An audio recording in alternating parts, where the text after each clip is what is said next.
General Hospital spoilers Monday, November 17th. Britt manhandles Emma Laura's public meltdown. Gio confesses to BLQ. The sun rose over Port Charles with the deceptive softness of a peaceful town, a brightness that betrayed how much fury, heartbreak, and scandal would soon ignite. The slow swirl of fog over the harbor seemed to sigh, as if aware that Port Charles would not end this day the same way it began. And as always, the day's first storm was already brewing. Britt Westbourne had started the morning with her usual mix of caffeine, impatience, and buried grief. Her mother was thousands of miles away, Jax was unreachable, and the memories of Jason, those deep, bruising memories, were never far from the surface.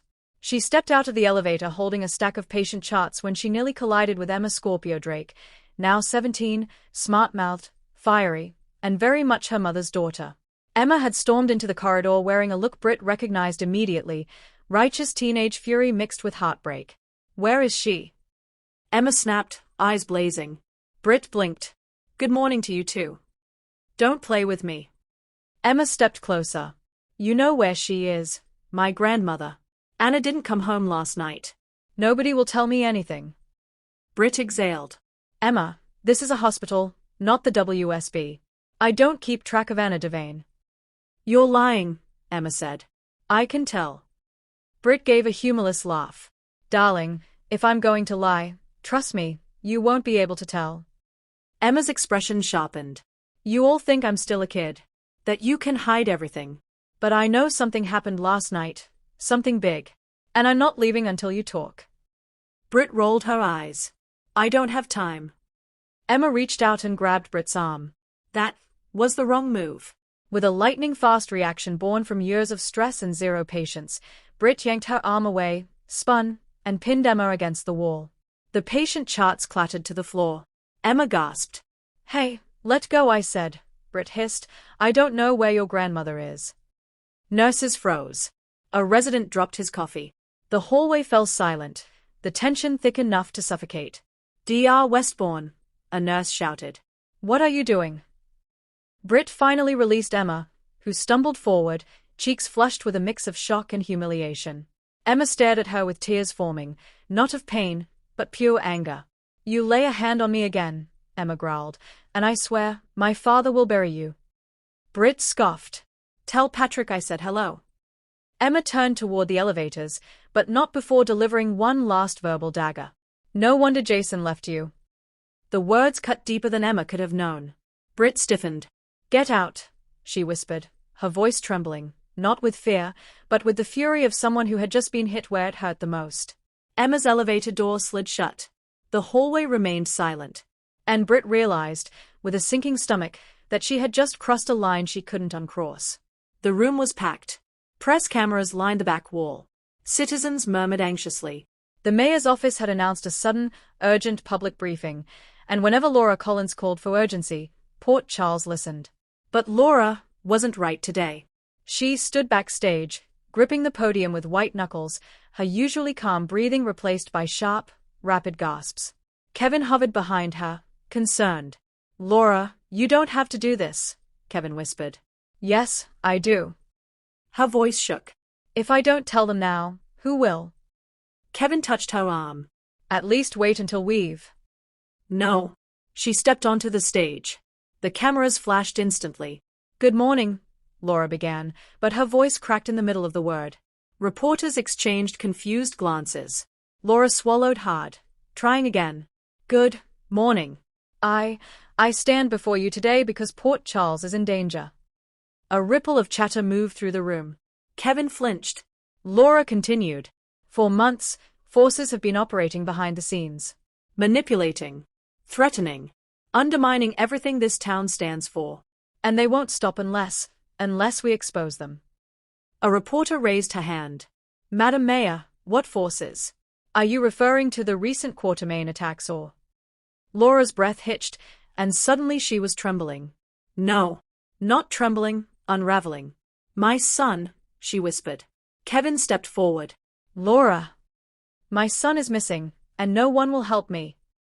The room gasped. "What son?" a reporter shouted. "Are you talking about Nicholas Cassadine?" Laura slammed a hand down on the podium. "No. Not Nicholas, my other son." Cameras clicked wildly. Kevin closed his eyes. Laura, he whispered urgently. Stop. You're not making sense. But Laura wasn't listening. Her eyes filled with tears. She looked straight into the cameras. They took him, she said. They took him away from me. And the WSB is covering it up. They told me to stay quiet. They told me if I talked. She clutched her head, as if the memories were knives. They would come for someone else I love. Pandemonium erupted. Madam Mayor. Who are they? Is the WSB involved in a kidnapping? Are you accusing the federal government of a cover-up? Laura staggered back. Kevin grabbed her just before she collapsed.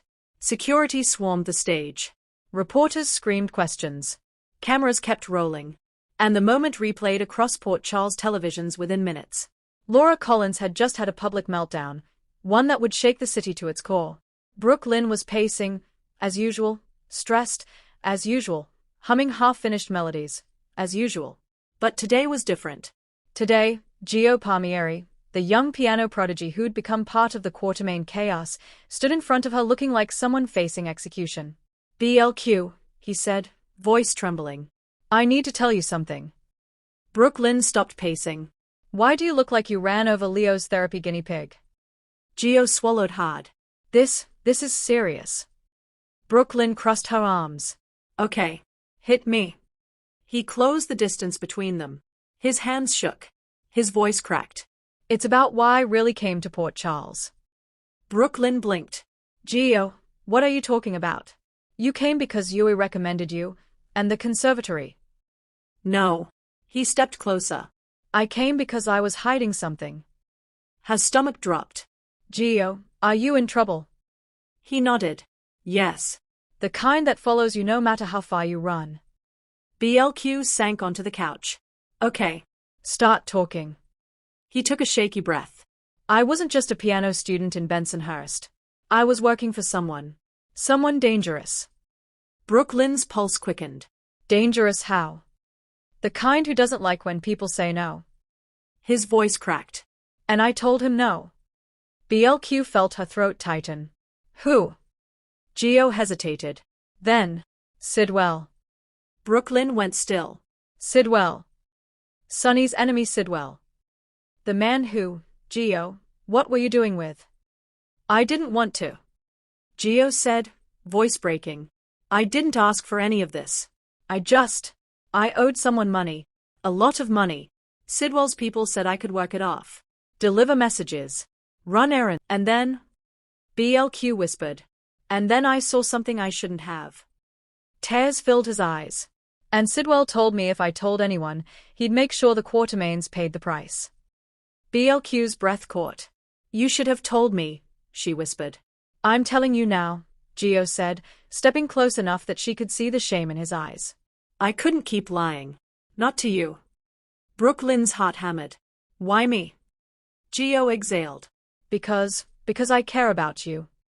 BLQ froze. Gio continued. I care about you more than I should. More than I meant to. And I couldn't keep pretending. You deserve the truth. Brooke Lynn felt her world tilt. She wasn't ready for this. She wasn't ready for any of this. That was all it took for Laura's meltdown to go viral. Nina stared at her phone. Oh my God. A nurse whispered. Is the mayor losing it? A doctor murmured. WSB cover-up?